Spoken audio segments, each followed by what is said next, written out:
Okay, so you are a young entrepreneur and you want to buy a franchise. Buying a franchise means you buy the rights to sell their product in a different country or a different area. Do you want to have a sort of interview because you don't know exactly what you're doing? So you want to have a sort of talk with the owner or the manager of the franchise and see about the possibility to franchise it. You probably know already and have Googled a lot of questions you can ask them about how everything works, because you don't have any idea yet. It's probably your first business or not, and you want to know what to expect. So I'm gonna make you a list of 16 questions you can ask to the franchisor, and that will help you know what you're going into. And those 16 questions can actually be reduced to 5 questions. Well, I'm gonna start with the 16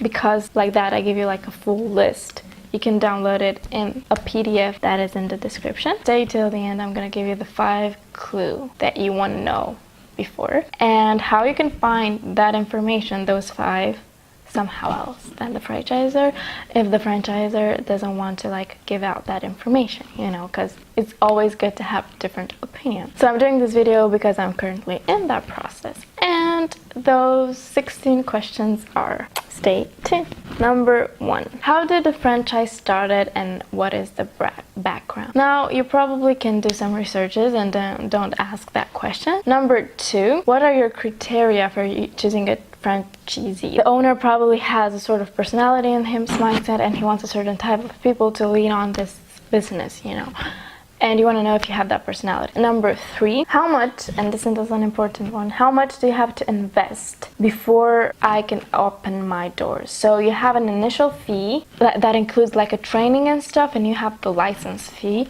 and you want to know how much is all that. It can go up to a few $1,000s to $1 million, like that. Yeah, it depends on the franchise, So if you're young, just starting, I suggest you have an unpopular franchise, I would say, that is just expanding, and you see that it's expanding. There's this FDD, franchise disclosure document, and in item number 5 you can see a list of the initial fees you will need to pay. You'll see the additional startup costs, such as real estate, equipment and licenses, all that cool stuff. Number 4, how much liquid capital will I need to maintain till I can cover the cost until it breaks even, meaning until the expenses are equal to the profits so far and the company starts making profit. Number 5, what are the ongoing fees, meaning the fees that you have to pay every month, not just the initial fees. Is the headquarters who are paying the marketing, do it, advertising, or you have to do it yourself? Questions like that. Question number 6, how financially strong is the franchise company? This one is an important question, and the most recent statements of the company should be found in item number 24 of the AFDD, and to have clear financial pictures what you're going into. Question number 7, how many locations are there and what is the success rate? So sometimes, if they're honest, they will tell you what's the success rate. If not, you know what you have to do. You have to go and ask all of the, not all, but some other franchisee for a little talk and stuff, and you ask 5 questions I'm going to tell you in the end of the video that you can ask and that people usually respond to because it's short. You can ask the previous and the former or current franchisees who already opened a franchise like that in another country. Of course, it's a different environment, but you can still have an overview upon it. Yeah, okay. So question number 8, how much money can I make? They should have a good idea of the money you have to make, how much you have to pay for them from the profits you have to pay to the headquarters. Some say usually it's 10% or more. Some people, for some franchises, 40% insane. Popular franchises are taking more money because you have the brand. For example, you open a McDonald's, everybody knows McDonald's, so obviously it's gonna have clients. So McDonald's headquarters are taking more from you as a franchisee, whereas another small company is taking less because it doesn't have such a big name. I don't know if it makes sense.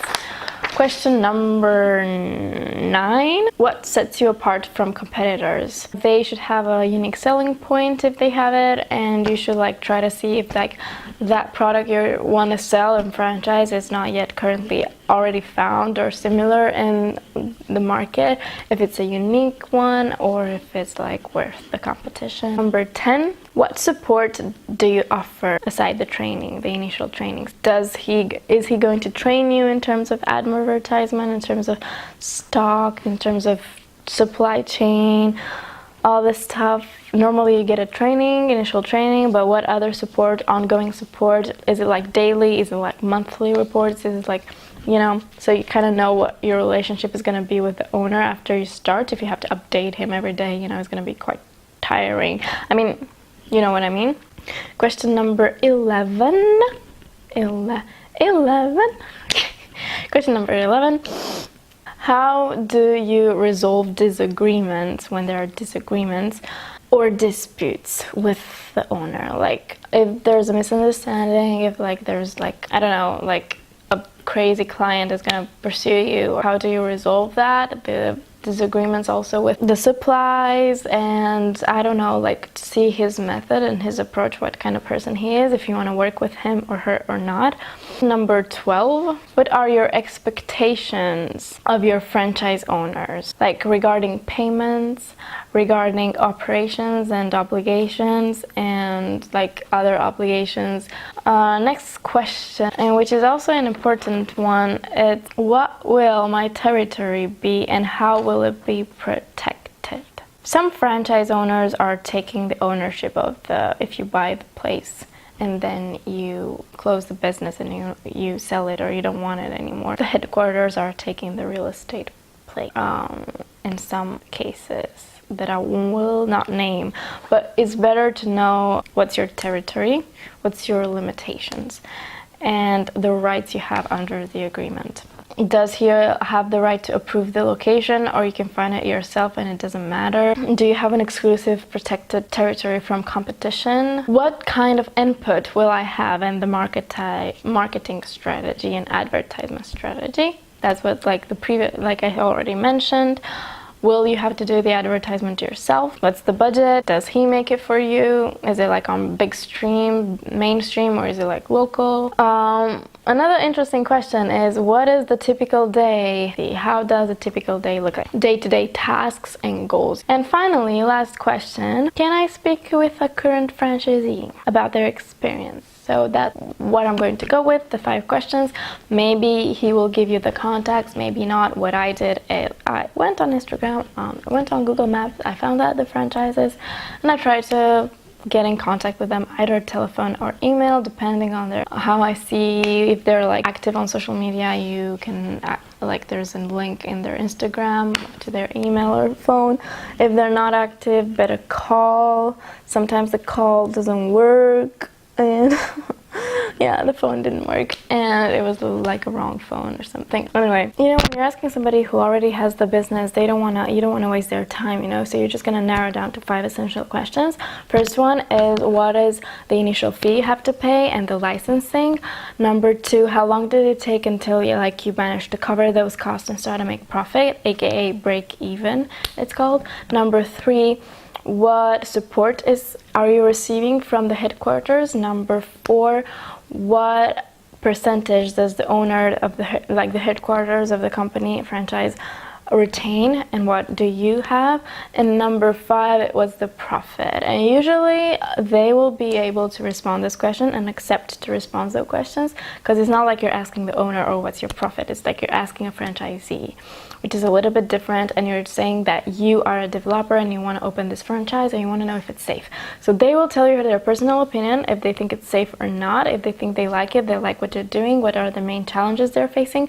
And if they're very positive about it, you can go with it. If they're very negative about it, try to have a second view on it. It doesn't mean that it's a bad franchise. Maybe it's their own experience and their own business environment, which is important where you open it. And yeah, try to be flexible.